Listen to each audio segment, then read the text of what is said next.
Voilà, c'est en plus. Merci beaucoup. Bon après-midi, au revoir. Inflation, hausse du coût des énergies et des bénéficiaires. Il pourrait mettre la clé sous la porte d'ici à 3 ans. Avec un trou de 35 millions d'euros dans le budget, c'est le cri d'alarme lancé ce dimanche par le président national des Restos du Cœur. L'association caritative a déjà accueilli depuis le 1er janvier dernier 1 300 000 personnes, soit 200 000 de plus que l'an dernier. Avec 170 millions de repas distribués, soit 30 millions de plus que l'année précédente, les Restos du Cœur pourraient être contraints de réduire cet hiver le nombre de bénéficiaires ainsi que la quantité des denrées fournies. Et dans ces 26 antennes vosgiennes, le problème est le même. Les Restos du Cœur, c'était à la mi-juin 6 900 bénéficiaires et plus de 652 000 repas distribués, soit 20% de plus qu'en 2022. Ça dépend des ramasses qu'on leur fait. Là, on a eu beaucoup de choses de magasins, mais peut-être que demain, on en aura la moitié. On a de quoi leur donner à manger largement, donc c'est bon. Aujourd'hui, c'est pas dit que demain. Et on a beaucoup de monde.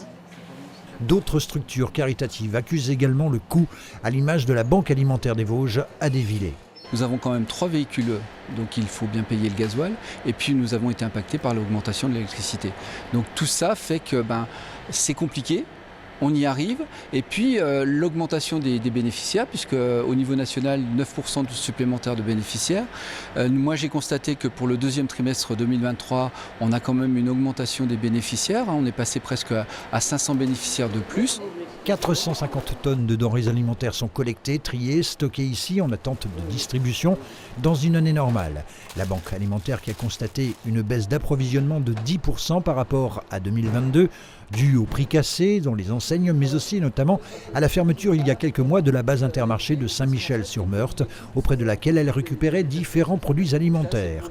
Des denrées que ces bénévoles allaient récupérer chaque jour, comme dans d'autres grandes surfaces, comme l'infatigable Jacques qui ce mardi matin livrait à l'épicerie solidaire du Secours catholique d'Épinal. Je suis en pleine tournée, là j'ai vidé ici, maintenant je vais au Leclerc à Bruyères faire une ramasse, 3-4 palettes, et après je retourne à la Banque alimentaire, vider, voilà. Et puis ce matin j'ai déjà fait métro à 8h moins 20, première ramasse, puis après donc retour à Desvillers, après recharger pour... Enfin voilà quoi.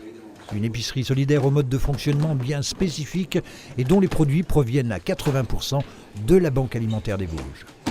On peut accueillir 240 familles. C'est notre maximum qu'on peut accueillir, ce qui représente 700 personnes, dont 300 enfants. Lorsqu'une famille ne vient plus, elle est systématiquement remplacée par une autre famille. On a des gens qui sont toujours en demande. Elles ont augmenté à partir de 2022, lorsqu'il y a eu la première crise avec les hausses de prix. Donc ce qui a fait que les gens viennent chercher ici. Mais il y a une petite participation, c'est le principe de l'épicerie solidaire. La solidarité s'organise. Une banque sociétaire a déjà annoncé le versement de 12 millions d'euros via sa fondation pour aider la Banque alimentaire des Vosges et la Croix-Rouge française, également en difficulté. De son côté, pour faire face à l'urgence d'un hiver qui approche, l'État mais aussi de grandes entreprises et des enseignes ont assuré de leur soutien financier. Les associations caritatives comptent également sur la générosité du grand public, lors notamment de leurs collectes alimentaires respectives.